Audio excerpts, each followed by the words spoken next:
أشهد أن لا إله إلا الله.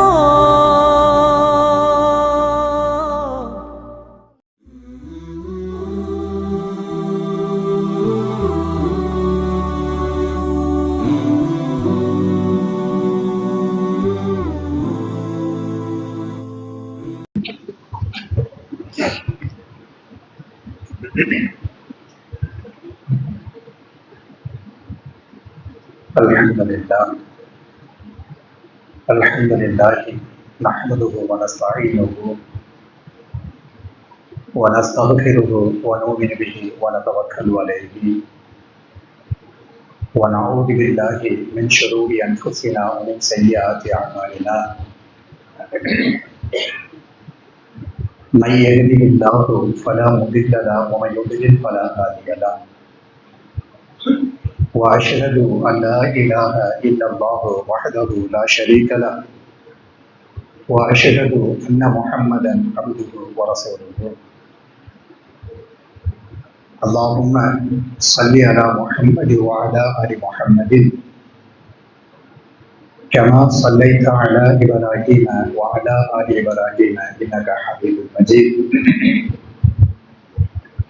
اللهم بارك على محمد وعلى آل محمد كما باركت على إبراهيم وعلى آل إبراهيم إنك حميد مجيد. يا أيها الذين آمنوا اتقوا الله حق تقاته ولا تموتن إلا وأنتم مسلمون. يا أيها الذين آمنوا اتقوا الله وقولوا قولا سديدا يصلح لكم أعمالكم ويغفر لكم ذنوبكم ومن يطع الله ورسوله فقد فاز فوزا عظيما. கண்ணியத்திற்குரிய எல்லாம் வல்ல அல்லாஹ் ஜல்லஷானஹு தஆலாவே நல்லடியார்களா, இந்த வார ஜும்மா உரையில இறை தூதர் இப்ராஹிம் நபி அலைஹிஸ்ஸலாத்து வஸ்ஸலாம் அவர்களிடமிருந்து நாம பெற வேண்டிய முக்கியமான 2 பாடங்களை பற்றி தெரிந்து கொள்ள இருக்கிறோம். அல்லாஹ் ரப்பல் ஆலமீன் இந்த அமர்வை ஏற்றுக்கொண்டு அவனுடைய அருளையும் அவனுடைய அன்பையும் அவனுடைய பாதுகாப்பையும் நம் எல்லோரின் மீதும் எல்லா நேரங்களிலேயும் தந்து அருள் புரிவானாக என்கிற பிரார்த்தனையை அல்லாஹ்விடத்திலே மேலன் அமைத்தவனாக. கண்ணியத்திற்குரியவர்களை, இறை தூதர் இப்ராஹிம் நபி அலைஹிஸ்ஸலாத்து வஸ்ஸலாம் இப்ராஹிம் நபி அலைஹிஸ்ஸலாத்து வஸ்ஸலாம் அவருடைய குடும்பத்தினுடைய பின்னணியில தான் இஸ்லாத்தினுடைய 5வது கடமையாக இருக்கக்கூடிய ஹஜ்ஜினுடைய கடமையை நாம நிறைவேற்றி வருகிறோம். ஹஜ்ஜினுடைய கடமைகள்ல எந்த கடமையை நிறைவேற்றினாலும் சரி, அதனுடைய பின்னணியில இறைத்தூதர் இப்ராஹிம் நபி அலைஹிஸ்ஸலாத்து வஸ்ஸலாம் அவர்களும் அவர்களுடைய குடும்பத்தினர்களும் இருப்பதை நம்மால் உணர்ந்து கொள்ள முடியும். இறைத்தூதர் இப்ராஹிம் நபி அலைஹிஸ்ஸலாத்து வஸ்ஸலாம் அவர்களின் நினைவாகத்தான் பெருநாளையும் இந்த சென்றிருக்கிறோம், கொண்டாடி இருக்கிறோம். வெறுமன பெருநாளை கொண்டாடுவதோடு நாம் என்ன செய்யக்கூடாது? ஹஜ்ஜி பெருநாளை வெறுமன கொண்டாடுவதோடு நாம நிறுத்திவிடக் கூடாது. புத்தாடைகள் அணிந்து குடும்ப உறுப்பினர்களோடு சந்தோஷமாக இருந்து அதோடு அந்த பெருநாளை கழித்து விடக்கூடாது. பெருநாளை கொண்டாடிவிட்டு தான் இருக்கிறோம், அப்படி கழித்து விடக்கூடாது. மாறாக இப்ராஹிம் நபி அலைஹிஸ்ஸலாத்து வஸ்ஸலாம் அவர்களிடமிருந்து இந்த சமுதாயத்திற்கு கிடைக்க வேண்டிய பாடங்கள் என்ன? இப்ராஹிம் நபி அலைஹிஸ்ஸலாத்து வஸ்ஸலாம் அவர்களிடமிருந்து நாம என்னென்ன பாடங்களை படித்திருக்கிறோம் என்பதை நாம ஒரு தடவை யோசனை செய்து பார்க்க வேண்டும். அதாவது இப்ராஹிம் என்பதாக சொல்லி நம்ம வீட்டுல பிறக்கக்கூடிய பிள்ளைங்களுக்கு பெயர் வைப்போம், அப்படிதானே இல்லையா? ஆம்பளை பிள்ளைங்களாக இருந்தோம்னா இப்ராஹிம் அப்படின்னு சொல்லி போட்டு என்ன செய்கிறோம்? பெயர் வைக்கிறோம். பெயர் வைத்ததோடு அப்படியே என்ன செய்து விடுகிறோம்? கடந்து போய் விடுகிறோம். இறைத்தூதர் இப்ராஹிம் நபி அலைஹிஸ்ஸலாத்து வஸ்ஸலாம் அவர்களை பற்றி அந்த பிள்ளைங்களுக்கு நாம சொல்லி கொடுத்திருக்கிறோமா? இந்த சமுதாயத்துல இப்ராஹிம் சொல்லி போட்டு யாரெல்லாம் இருக்கிறார்களோ அவர்கள் இறைத்தூதர் இப்ராஹிம் நபி அலைஹிஸ்ஸலாத்து வஸ்ஸலாம் அவங்கள்ட்ட இருக்கக்கூடிய அந்த பண்புகளை இவங்க பெற்றிருந்தோம்னா இந்த இஸ்லாமிய உம்மத்து ஒரு பாதுகாப்பான உம்மத்தாக இருந்திருக்கும், தலை சிறந்த உம்மத்தாக இருந்திருக்கும். ஆனா நாம என்ன செய்திருக்கிறோம் அப்படின்னு கேட்டோம்னா, இப்ராஹிம் அப்படி பெயர் வைக்கிறதோடு என்ன செய்து விட்டோம், நிறுத்தி விட்டோம். அப்படி இருக்கக்கூடாது. இப்ராஹிம் அலைஹிஸ்ஸலாத்து வஸலாம் அவர்களை பற்றிய செய்திகளை நாம் அடிக்கடி என்ன செய்து கொண்டே இருக்க வேண்டும், மனதில் நினைவுபடுத்திக் கொண்டே இருக்க வேண்டும். அவர்களிடமிருந்து ஏராளமான பாடங்களை நாம் என்ன செய்திருக்க வேண்டும், படித்திருக்க வேண்டும். அந்த அடிப்படையில முதலாக இறை தூதர் இப்ராஹிம் அலைஹிஸ்ஸலாத்து வஸலாம் அவங்களுக்கு இருக்கக்கூடிய சிறப்பு என்ன, அதை நாம தெரிந்து கொள்ள வேண்டும். இந்த இஸ்லாமிய உம்மத்துல நபிகள் நாயகத்தை பற்றி நாம தெரிந்து வைத்திருக்கிறோம். நபிகள் நாயகம் ஸல்லல்லாஹு அலைஹி வஸல்லம் அவர்களை பற்றிய வாழ்க்கை குறிப்புகளை நாம என்ன செய்திருக்கிறோம், தெரிந்து வைத்திருக்கிறோம். அதற்கு சமமாக அதைவிட மேலாக யாரை பற்றி தெரிந்திருக்க வேண்டும், இறை தூதர் இப்ராஹிம் அலைஹிஸ்ஸலாத்து வஸலாம் அவர்களை பற்றி நாம தெரிந்திருக்க வேண்டும். ஆனா கவலைப்பட வேண்டிய விஷயம் என்னன்னு தெரியுமா, இந்த உம்மத்திட்ட இப்ராஹிம் அலைஹிஸ்ஸலாத்து வஸலாம் அவர்களை பற்றிய சில வாழ்க்கை குறிப்புகளை சொல்லுங்கன்னு சொன்னோம்னா, பெரும்பாலான மக்களை தவிர சில மக்களுக்கு அந்த செய்தி என்ன செய்யறது கிடையாது, தெரிகிறது கிடையாது. அப்ப இப்ராஹிம் அலைஹிஸ்ஸலாத்து வஸலாம் அவங்களுக்கு இருக்கக்கூடிய ஒரு தனி சிறப்பு என்ன அப்படின்னு நீங்க பாத்தீங்கன்னா, இந்த உலகத்துல இருக்கக்கூடிய மக்கள் தொகை இருக்குது பாருங்க, இந்த மக்கள் தொகைய 3 பங்குகளாக நீங்க போட்டீங்கன்னா 2ற்கும் அதிகமான பங்குல இருக்கக்கூடிய மக்கள் யாரை ஏற்றுக்கொள்வார்கள், இப்ராஹிம் அலைஹிஸ்ஸலாத்து வஸலாம் அவர்களை ஏற்றுக்கொள்வார்கள். யூதர்கள் இப்ராஹிம் அலைஹிஸ்ஸலாத்து வஸலாம் அவர்களை ஏற்றுக்கொள்வார்கள். கிறிஸ்துவர்கள் இப்ராஹிம் அலைஹிஸ்ஸலாத்து வஸலாம் அவர்களை ஏற்றுக்கொள்வார்கள். முஸ்லிம்களாக இருக்கக்கூடிய நாமளும் என்ன செய்கிறோம், இறை தூதர் இப்ராஹிம் அலைஹிஸ்ஸலாத்து வஸலாம் அவர்கள் அவங்க எங்களுக்கு உரியவர்கள் என்பதாக சொல்லி நாம உரிமை கொண்டாடுகிறோம். அப்ப இப்ராஹிம் நபிக்கு இருக்கக்கூடிய ஒரு தனி சிறப்பு, முதன்மையான சிறப்பு என்ன அப்படின்னு கேட்டோம்னா, இந்த பூமிக்கு மேலால உலகத்துல இருக்கக்கூடிய 2ற்கும் அதிகமான மக்கள் இப்ராஹிம் அலைஹிஸ்ஸலாத்து வஸலாம் அவர்களை ஏற்றுக்கொள்வார்கள். இது இப்ராஹிம் நபிக்கு இருக்கக்கூடிய ஒரு தனி சிறப்புமா. அதே மாதிரி இப்ராஹிம் அலைஹிஸ்ஸலாத்து வஸலாம் அவங்களுக்கு இருக்கக்கூடிய மிக மிக முக்கியமான சிறப்பு என்ன அப்படின்னு கேட்டோம்னா, எந்த இறை தூதர்களுக்கும் இல்லாத ஒரு சிறப்பு என்ன அப்படின்னு கேட்டோம்னா, நாளைக்கு மறுமையில அல்லாஹ்விடத்துல நாம நிப்பாட்டப்படுவோம் பாருங்க. இந்த உலகத்துல படைக்கப்பட்ட எல்லா மனிதர்களும் இறை தூதர்களும் நபிமார்களும் அல்லாஹ்விற்கு முன்னாடி அந்த மஹ்ஷர் மைதானத்துல நிப்பாட்டப்பட்டிருப்போம் பாருங்க. அப்படி நிப்பாட்டப்படுகிற பொழுது நம்ம நிலைமை எப்படி இருக்கும், மனிதர்களுடைய நிலைமை எப்படி இருக்கும் அப்படின்னு நீங்க பாத்தீங்கன்னா, யாரும் என்ன செய்திருக்க மாட்டாங்க, ஆடை உடுத்திருக்க மாட்டாங்க. யாரும் தன்னுடைய மறைவிடத்தை மறைப்பதற்காக வேண்டி ஆடைகள் உடுத்திருப்பாங்களா? ஆண்களும் சரி பெண்களும் சரி நிர்வாண கோலத்துல தான் என்ன செய்வாங்க, நிற்பாங்க. இறை தூதர்கள் எல்லோரும் அதே கோலத்துல தான் என்ன செய்வாங்க, நிற்பாங்க. இப்படி நிர்வாண கோலத்துல நிற்கும் பொழுது அந்த ஒட்டுமொத்த மனிதர்களுக்கு மத்தியில முதலாக யாருக்கு ஆடை அணிவிக்கப்படும் அப்படின்னு கேட்டோம்னா, இறை தூதர் இப்ராஹிம் அலைஹிஸ்ஸலாத்து வஸலாம் அவங்களுக்கு தான் முதலாக மறுமையில என்ன செய்யப்படும், ஆடை அணிவிக்கப்படும் என்பதாக அல்லாஹ்வுடைய தூதர் என்ன செய்றாங்க, சொல்றாங்க. அப்ப என்ன புரிகிறது, இப்ராஹிம் அலைஹிஸ்ஸலாத்து வஸலாம் அவங்களுக்கு ஒரு தனி சிறப்பு இருக்கிறது என்பது இந்த ஹதீஸிலிருந்து நம்மளால புரிந்து கொள்ள முடிகிறது. அப்ப இந்த இறை தூதரிடமிருந்து நாம பெற வேண்டிய பாடங்கள் என்ன அப்படின்னு நீங்க பாத்தீங்கன்னா, ஏராளமான பாடங்கள் இருந்தாலும் குறைக்கு எடுக்கப்பட்ட 2 பாடங்களை மட்டும் நாம் என்ன செய்கிறோம், நம்ம கவனத்துக்கு நாம கொண்டு வருகிறோம். அந்த 2 பாடங்கள்ல முதல் பாடம் என்ன அப்படின்னு கேட்டோம்னா, சகிப்புத்தன்மை இருக்குது இல்லையாமா, சகிப்புத்தன்மை. இந்த சகிப்புத்தன்மையை ஒவ்வொரு முஸ்லிமும் என்ன செய்ய வேண்டும், தன்னுடைய வாழ்க்கையில கொண்டு வர வேண்டும். ஒரு மனுஷனுக்கு எப்படி உடல் உறுப்புகள் கட்டாயமாக தேவையோ, கண்ணு தேவை, மூளை தேவை, கையை தேவை, கால்கள் தேவை, அதே மாதிரி உள்ளுறுப்புகள் சொல்லி போட்டு எப்படி உடல் உறுப்புகள் கட்டாயமாக ஒரு மனிதனுக்கு தேவையோ, அதே மாதிரி சகிப்புத்தன்மை இருக்குது பாருங்க, இது கட்டாயமாட்டு எல்லோருக்கும் தேவையாக இருக்கிறது. இந்த சகிப்புத்தன்மை எங்கக்கூடிய இந்த பாடத்தை இறை தூதர் இப்ராஹிம் அலைஹிஸ்ஸலாத்து வஸலாம் அவங்கள்ட்ட இருந்து கட்டாயமாட்டு நாம் என்ன செய்ய வேண்டும், தெரிந்து கொள்ள வேண்டும், படித்துக் கொள்ள வேண்டும். இந்த சகிப்புத்தன்மையை நம்ம வாழ்க்கையில அத்தியாவசியமாக என்ன செய்ய வேண்டும், எல்லா துறைகளிலேயும் கொண்டு வர வேண்டும்.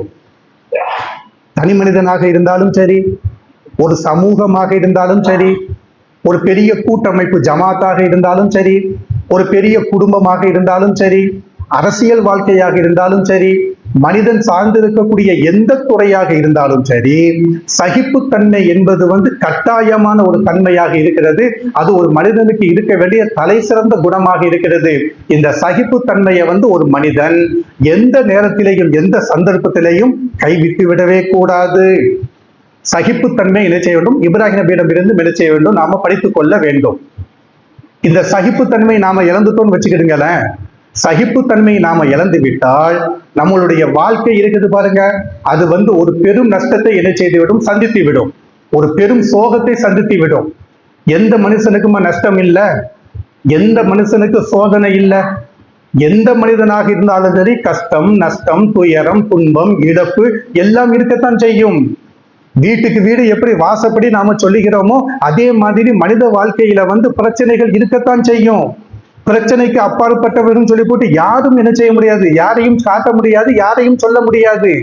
ஆனா பிரச்சனைகள் வேண்டும் என்றால் பெரிய பிரச்சனை சின்ன பிரச்சனையாக இருக்குமே தவிர பிரச்சனையே இல்லாத மனுஷன் சொல்லி போட்டு யாராவது இருக்கிறாங்களா? பிரச்சனையே இல்லாத குடும்பம் சொல்லி போட்டு யாராவது இருக்கிறாங்களா? பிரச்சனையே இல்லாத கணவன் மனைவி வாழ்க்கைன்னு சொல்லி போட்டு ஏதாவது இருக்குதா? ஒண்ணுமே கிடையாது. பிரச்சனைகள் இருந்து கொண்டுதான் இருக்கும், கஷ்டங்கள் இருந்து கொண்டுதான் இருக்கும், இழப்புகள் இருந்து கொண்டுதான் இருக்கும். இப்படியெல்லாம் இருக்கும் பொழுது ஒரு மனிதன் கட்டாயமாட்டி எதை கையாள வேண்டும்? சகிப்புத்தன்மையை கையாள வேண்டும். சொல்லுவாங்க தெரியுமா? அதாவது நான் தீயினால் சுட்ட புண் உள்ளாரும் ஆறிவிடும், ஆறாது நாவினால் சுட்டவடு அப்படின்னு சொல்லுவாங்க. ஒரு தீ விபத்துல மாட்டிக்கிட்டோன்னு வச்சுக்கிடுங்க, அந்த தீ விபத்துல இருக்கக்கூடிய அந்த வடு கூட என்ன செய்து விடும்? காலம் போக போக மாறிவிடும். ஆனா நாவினால் சொல்லப்பட்ட அந்த வார்த்தை இருக்குது பாருங்க, அது உள்ளத்தை பாதிச்சிச்சுன்னு வச்சுக்கிடுங்க, அந்த வார்த்தையை எடுக்கவே முடியாது. வார்த்தையை அப்படி தொளிச்சிட்டோன்னு வச்சுக்கிடுங்க, வார்த்தையை புறக்கி எடுக்க முடியுமா? ஒரு மனுஷனுக்கு கோபம் வருகிறது, அந்த கோபம் வருகிற பொழுது தாறுமாறாக பேசி விடுகிறான். குடும்ப உறுப்பினர்களுக்கு மத்தியில சண்டை சச்சரவு வரத்தான் செய்யும். அந்த சண்டை சச்சரவுல தாறுமாறாக பேசிவிட்டால் பேசப்பட்ட அந்த வார்த்தையை புறக்கி எடுக்க முடியுமா? புறக்கி எடுக்க முடியாது. அப்ப எந்த வாழ்க்கையாக இருந்தாலும் சரி, ஒரு மனிதன் சார்ந்து இருக்கக்கூடிய எந்த அமைப்பாக இருந்தாலும் சரி, அந்த குடும்ப அமைப்பு, சமூக அமைப்பு, எந்த அமைப்பாக இருந்தாலும் சரி, சகிப்புத்தன்மையை ஒரு மனிதன் கட்டாயமாக கையாள வேண்டும். நம்மள்கிட்ட இருக்கக்கூடிய முக்கியமான தீய பழக்கம் என்னன்னு தெரியுமா? பலிக்கு பலி எடுத்தே ஆகுவேன், பகரத்துக்கு பகரம் எடுத்தே ஆகுவேன்னு சொல்லி போட்டு இந்த விடாப்புடியில இருக்கிறோம் பாருங்க. இந்த விட்டு கொடுக்கக்கூடிய மனப்பான்மையை விட்டு போட்டு, நீ என்னைய பேசினியா, அதுக்கு பகரம் மாட்டு நான் உன்னை நான் பேசிதான் தீருவேன். நீ என்னைய அடிச்சியா, அதுக்கு பகரம் மாட்டு நான் உன்னைய அடிச்சுதான் நான் தீருவேன். சந்தர்ப்ப சூழ்நிலை நான் எதிர்பார்த்துக்கிட்டே இருப்பேன், அப்போ பலிக்கு வாங்கி போடுவேன்னு சொல்லி போட்டு இந்த ஒரு கெட்ட குணம் இருக்குது பாருங்க. இந்த குணம் ஒரு முஸ்லிம் இடத்துல இருக்கவே கூடாது. பிற மதத்துல இருக்கக்கூடிய மக்களுக்கு கொள்கை கிடையாது, கோட்பாடு கிடையாது, அவங்கள்ட்ட இருந்துட்டு போகட்டும். அல்லாஹ்வையும் ரசூலையும் ஏற்றுக்கொண்ட, அல்லாஹ்வையும் மறுமை நாளையும் ஏற்றுக்கொண்ட ஒரு மனிதன் இந்த பலிக்கு பலி வாங்கணும், பகரத்துக்கு பகரம் எடுக்கணும், பேச்சுக்கு பேச்சு மறுபடி கொடுத்தே ஆகணும் சொல்லி போட்டு இந்த நிலைப்பாட்டில் இருக்கிறான் பாருங்க. இது ஒரு முஸ்லிம் இடத்துல கட்டாயமாக இருக்கவே கூடாது. ஏன்? இப்ராஹிம் நபி அலைஹிஸ்ஸலாத்து வஸ்ஸலாம் அவங்க அப்படி ஒரு நடைமுறையை நமக்கு கற்றுக் கொடுக்கவில்லை. அல்லாஹ்வுடைய தூதர் ஸல்லல்லாஹு அலைஹி வஸல்லம் அவங்க அப்படி ஒரு நடைமுறையை நமக்கு கற்றுக் கொடுக்கல. இறை தூதர் இப்ராஹிம் நபி அலைஹிஸ்ஸலாத்து வஸ்ஸலாம் அவங்க நமக்கு கற்றுக் கொடுத்தது என்ன? சகிப்புத்தன்மையோடு இருங்க. வெறுமனே உட்கார்ந்துக்கிட்டு இப்ராஹிம் நபி அலைஹிஸ்ஸலாத்து வஸ்ஸலாம் அவங்க தன்னுடைய மகனை அறுத்து பலியிட துணிஞ்சாங்க, நானே என் வீட்டுக்கு முன்னாடி ஒரு மாட்டையோ அறுத்து பலியிட துணிஞ்சிருக்கிறேன்னு சொல்லி போட்டு இப்படி மட்டும் இருக்கக்கூடாது. இப்ராஹிம் நபி அலைஹிஸ்ஸலாத்து வஸ்ஸலாமுடைய சுன்னத்தை நான் பேணுகிறேன் என்பதாக சொல்லி தாடியை நாம வளர்க்கிறோம், ஆனா சகிப்புத்தன்மைலாம் என்கிட்ட கிடையாதுங்க, அப்படி இருக்கக்கூடாது. சகிப்புத்தன்மையோடு இருக்க வேண்டும், சகிப்புத்தன்மையோடு இருக்க வேண்டும். அதிலும் குறிப்பாக நம்ம பிள்ளைங்க இருக்கிறாங்க பாருங்க. இப்போ இந்த பள்ளிக்கூடத்துல படிக்கக்கூடிய பள்ளிக்கூட பருவ மாணவர்கள் இருக்கிறாங்களே, மாணவிகள் இருக்கிறாங்களே, அவங்கள்ட்ட கொஞ்சம் கொஞ்சமாக இந்த சகிப்புத்தன்மை குறைவதை நாம் என்ன செய்கிறோம்? பார்க்கிறோம்.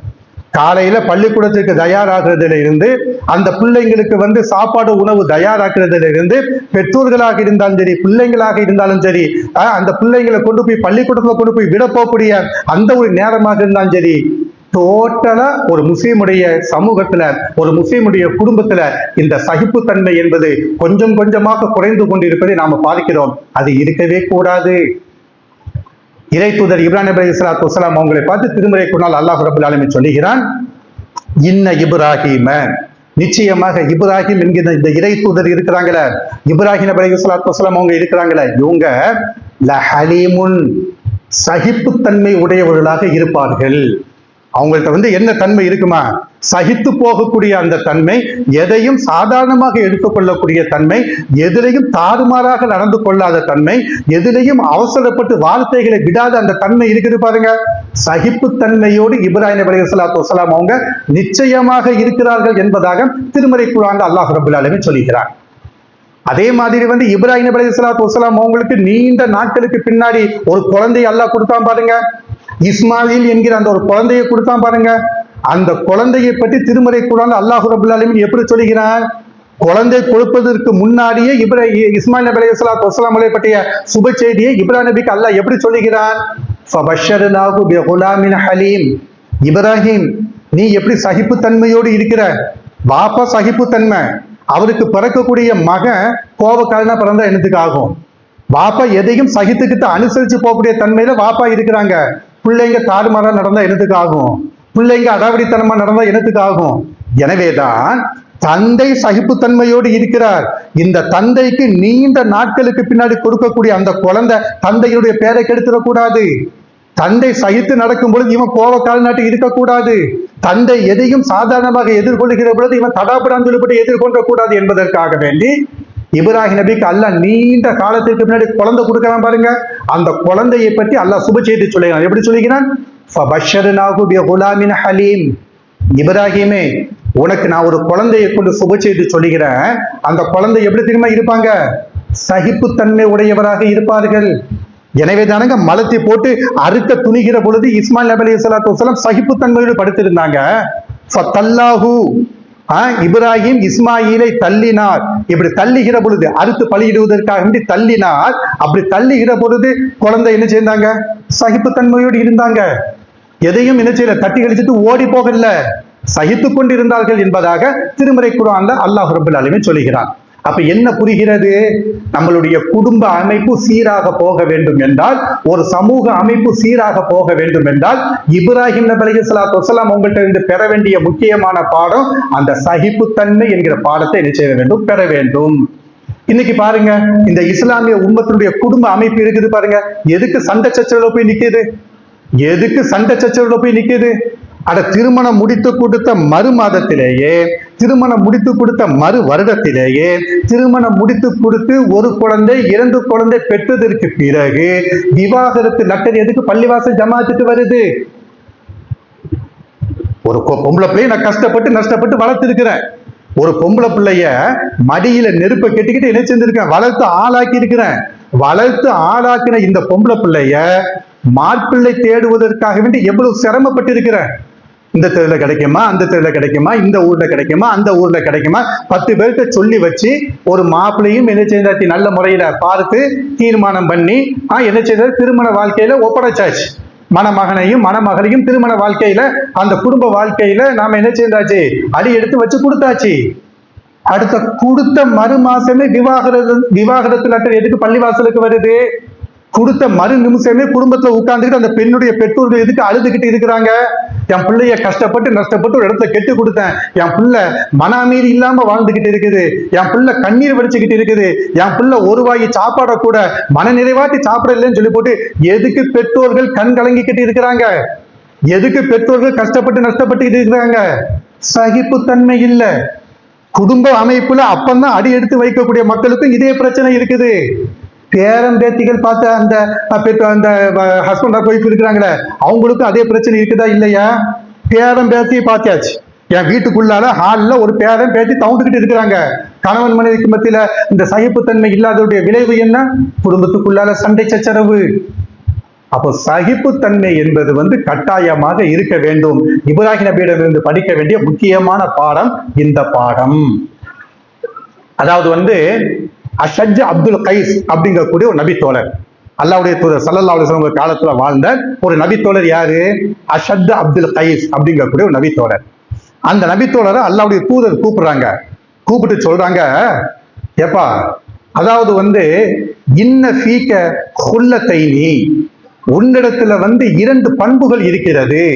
யுஹிப்புஹுமா அல்லாஹு, அந்த 2 பண்புகளை பார்த்து அல்லாஹ் பிரியப்படுகிறான். ரசூல் ஸல்லல்லாஹு அலைஹி வஸல்லம் அவங்க ஒரு நபித்தோழரை கூப்பிட்டு சொல்லக்கூடிய வார்த்தைங்க. நபித்தோழர்கிட்ட இருக்கக்கூடிய எல்லா பண்புகளும் நம்மள்கிட்ட இருக்குதா இல்லையா? ஒரு நபித்தோழர் இடத்துல நபிகள் நாயகத்துடைய மஜ்லிஸ்ல எந்தெந்த நபித்தோழர்கள் எல்லாம் இருந்தாங்களோ அவங்க என்ன வானவர்களாட்டி இருந்தாங்களா? அவங்க மலக்குகளாட்டி இருந்தாங்களா?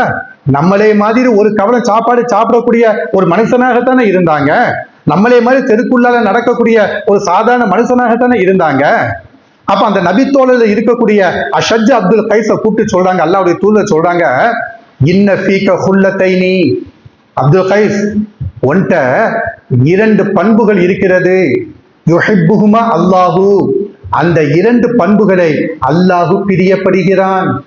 அந்த 2 பண்புகளை அல்லாஹு பிரியப்படுகிறான். அது என்ன பண்பு?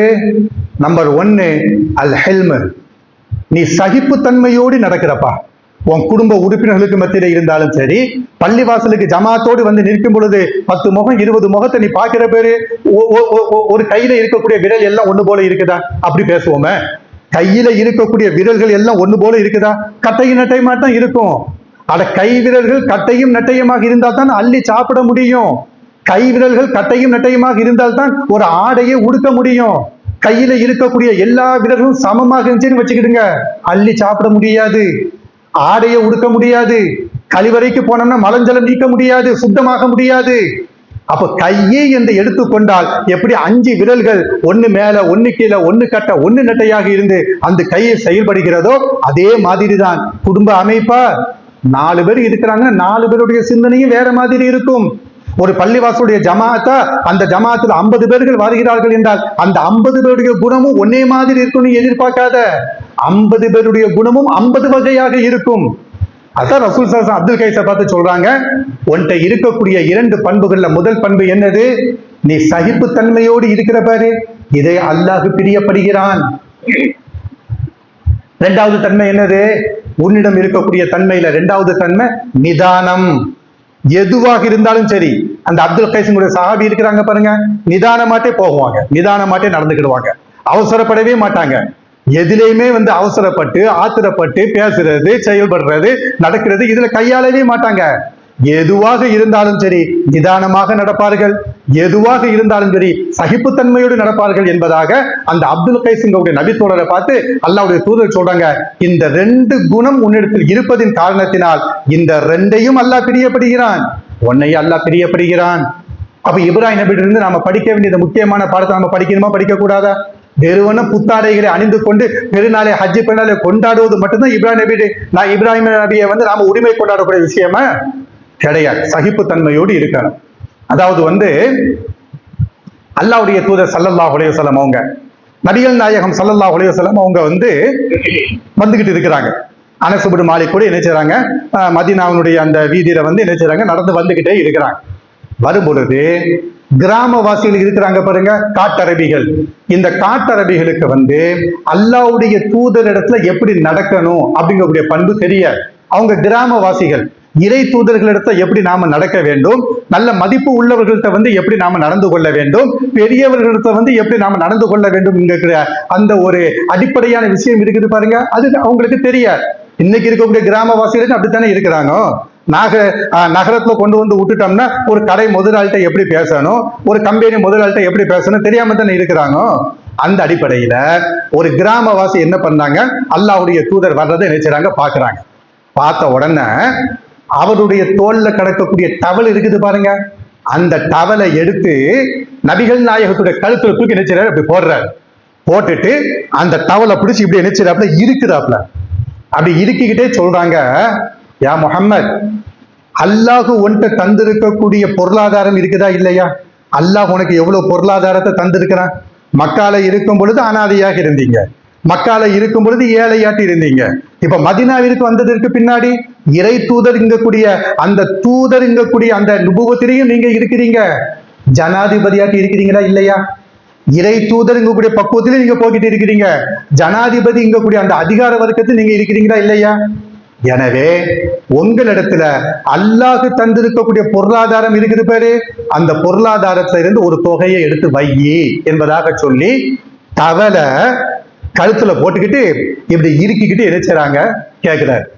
ஹதீஸ்ல வருகிறது, அந்த நபர் இப்படி கழுத்துல டவலை போட்டு இருக்குனாரு பாருங்க, அதனுடைய அடையாளத்தை கழுத்தினுடைய ஓர பகுதியில நான் பார்த்தேன். யார் சொல்றாங்க? ஹதீஸை அறிவிப்பு செய்யக்கூடிய அனஸ் இப்னு மாலிக் சொல்றாங்க. அப்ப அந்த அளவிற்கு என்ன செய்றாங்க? வேகமாக இருக்கிட்டு கேட்கிறாங்க, உன்கிட்ட இருக்கக்கூடிய பொருளை தூக்கி வை, எனக்கு தேவைப்படுது. நம்மள்ட்ட இப்படி ஒருவர் நடந்தா நாம என்ன செய்வோம்? நம்ம இடத்துல இப்படி போய்கிட்டே இருக்கும் பொழுது அப்படி கூப்பிட்டாலே போதும் கோவப்பட்டுருவோம். ஒண்ணு நடக்கலாம் வேண்டாம், நம்மளுடைய அந்த அந்த அந்த மதிப்பு மரியாதை இருக்குத, அந்த கௌரவம் இருக்குத, அந்த கௌரவத்தை சீண்டுற மாதிரி ஒரு சொல்லி யாராவது சொல்லிட்டான்னு வச்சுக்கிடுங்களேன். வீட்டுல இருக்கக்கூடிய பிள்ளைங்களே சொன்னா போதுமாங்க, வீட்டுல இருக்கக்கூடிய மனைவி சொன்னா போதும், ரொம்ப தூரம் போக வேண்டாம். என்னங்க வாங்க போங்க சொல்லக்கூடிய இடத்துல வேற உங்களுக்கு தெரியாதா, இப்படி பேசினா போதும் பட்டான்னு கோவப்பட்டுருவோம். பெற்றோர்கள்ட்ட கோவப்படுறோமா இல்லையா? பெற்றோர்கள் மீது நம்ம பெற்றோர்கள் வந்து நம்மள்ட்ட ஒரு சின்ன விஷயத்தை அப்படி கொஞ்சம் லைட்டா ஒரு சின்ன வார்த்தையை விட்டுட்டோம், நம்ம கோவப்படுறோமா இல்லையா? கோபப்படுகிறோம். அப்ப வந்து என்ன பண்றாங்க? டவலை போட்டு இருக்கிட்டு ஒன்னிடத்துல அல்லாஹ் தந்திருக்கக்கூடிய பொருளாதாரத்துல இருந்து பொருளாதாரத்தை தூக்கி வைய அப்படிங்கிறாங்க. ரசூல் சல்லல்லாஹு அந்த நபர் இப்படி பாக்குறாங்க, பார்த்தோன்னா சிரிச்சுக்கிட்டே என்ன செய்யறாரு? புடிச்சு இருக்கிறார். ரசூலுல்லாஹ் சொல்றாங்க, எப்ப என் கழுத்தை விடு, கழுத்தை விட்டா தானே தர முடியும், உன் பாட்டுல இருக்கிக்கிட்டே எடுத்து வைன்னு எப்படி தர முடியும்? கழுத்தை உடப்பா அப்படிங்கிறாங்க. இருக்கமா பிடிச்சி இருக்கிற 3 தடவை இந்த சம்பவம் நடக்கு. ரசூலுல்லாஹ் சொல்றாங்க, அனஸ் இப்னு மாலிக் சொல்றாங்க, அனஸே எப்ப அவர் என்ன பொருளாதாரம் கேட்கிறாரோ அந்த பொருளாதாரத்தை ஒட்டகத்திற்கு மேலால வச்சு அந்த ஒட்டகத்தோடு கையில கொடுப்பா அப்படின்னு நினைச்சாங்க. சொல்றாங்க, என்ன புரிய வேண்டும்? ஒரு ஜனாதிபதி, ஒரு இறை தூதர், 2 கேரக்டர்ல போட்டி இருக்கக்கூடிய ஒரு நபரு அவங்களுடைய கழுத்துல டவலை போட்டு இருக்கிக்கிட்டு கேட்கிறாங்கன்னா இந்த இடத்துல கோபப்படுவதற்கு 100க்கு 100 வாய்ப்பு இருந்தும் கோபப்பட்டாங்களா? கோபப்படவே இல்லை. அல்லாஹ்வுடைய தூதர் ஸல்லல்லாஹு அலைஹி வஸல்லம் உஹது யுத்தத்துல கடுமையாக என்ன செய்யறாங்க? பாதிக்கப்படுறாங்க. கடுமையாக பாதிக்கப்பட்டோம்னா முகம் என்ன செய்யப்படுகிறது? பெரிய காயத்திற்கு உள்ளாக்கப்படுகிறது. ஆயிஷா சித்திகா கேட்கிறாங்க, அல்லாஹ்வுடைய தூதரே, உஹது யுத்தத்துல வந்து உங்க முகம் உடைக்கப்பட்டிருக்கிறது, உங்க முகம் ரத்தம் சிந்திருக்கிறது, இதை விட கடுமையான ஒரு சந்தர்ப்ப சூழ்நிலைய உங்க வாழ்க்கையில நீங்க சந்திச்சிருக்கிறீங்களா அப்படின்னு கேட்கிறாங்க. கேட்டோம்னா ரசூலுல்லாஹ் சொல்றாங்க, ஆயிஷா, உன் சமூகத்தார்கள் என்னை படுத்தாத கொடுமைய, உன் சமூகத்தார்கள் தாயிஃப்ல நான் போயிருந்தேன், தாயிஃப்ல போனோம்னா அந்த சமூகத்தார்கள் என்ன கல்லால் அடிச்சு துரத்துனாங்க, என் முகத்துல ரத்தம் என்ன செஞ்சிச்சு? அப்படியே வடிஞ்சுக்கிட்டு இருந்துச்சு. மலைகளுடைய வானவர் மலக்கு, மலைகளுக்கு வானவராக இருக்கக்கூடிய அந்த மலைக்கு அல்லாஹ் அனுப்பி வச்சு என்கிட்ட கேட்டா, முஹம்மத், இந்த சமூகத்தார்கள் வந்து உன்னை ரத்த கலரியாக ஆக்கி விட்டு இருக்கிறாங்க, உன் முகத்துல உன் உடம்புல கல்ல விட்டு எரிஞ்சிருக்கிறாங்க, உன் உடம்பு முழுவதும் காயம் ஏற்பட்டிருக்கிறது, இந்த ஊருக்காரங்களை 2 மலைகளுக்கு மத்தியில வச்சு நசிச்சு விடட்டுமான்னு சொல்லி போட்டு கேட்டாங்க. நான் என்ன செய்தேன்? இவங்க தெரியாம செஞ்சிருக்கிறாங்க, இவங்க பிள்ளைங்களுடைய உள்ளத்துல அல்லாஹ் தௌஹீதை தூக்கி போடுவான், ஒண்ணு செஞ்சு போடாதீங்க என்பதாக சொல்லி அந்த மலக்கிட்ட நான் சொல்லி விட்டேன். இதை விட பெரிய கொடுமை என்ன யாரு செய்ய போறாங்க? அப்ப என்ன புரிய வேண்டும்? சகிப்பு தன்மையோடு நடப்பதை அல்லாவும் அல்லாவுடைய தூதர் நமக்கு என்ன செஞ்சாங்க? சொல்லி தந்திருக்கிறாங்க. எனவேதான் இப்ராஹிம் நபி அலைஹிஸ்ஸலாத்து வஸலாம் அவங்களை பத்தி அல்லாஹ் சொல்லிக்கிற பொழுது நிச்சயமாக இப்ராஹிம் சகிப்பு தன்மையோடு இருந்திருக்கிறார் என்பதாக திருமறை குர்ஆன் அல்லாஹ் ரப்பல் ஆலமீன் சொல்லுகிறான். அப்ப இறை தூதர் இப்ராஹிம் நபி அலைஹிஸ்ஸலாத்து வஸலாம் அவங்ககிட்ட இருந்து இந்த ஒரு பாடத்தை நாம கட்டாயமாக படிக்க வேண்டும். சகிப்பு தன்மை இல்லை என்றால் நம்மளுடைய வாழ்வு இருக்குது பாருங்க, அது வந்து ஒரு தோல்வியடைந்த ஒரு நிலையின் பக்கம் போய்கொண்டே இருக்கும். சகிப்புத்தன்மையும் கட்டாயமாக இருக்க வேண்டும். இப்ராஹிம் நபியிடத்துல இருந்த இன்னொரு தன்மை என்னது? நிதானம். அந்த நிதானத்தையும் என்ன செய்ய வேண்டும்? கையாள வேண்டும். அல்லாஹ் ரப்பல் ஆலமீன் இறை தூதர் இப்ராஹிம் நபி அலைஹிஸ்ஸலாத்து வஸலாம் அவர்களை பின்பற்றி நடக்கக்கூடிய நன்மக்களாக நம் அனைவரையும் அல்லாஹ் ஆக்கி அருள்வானாக.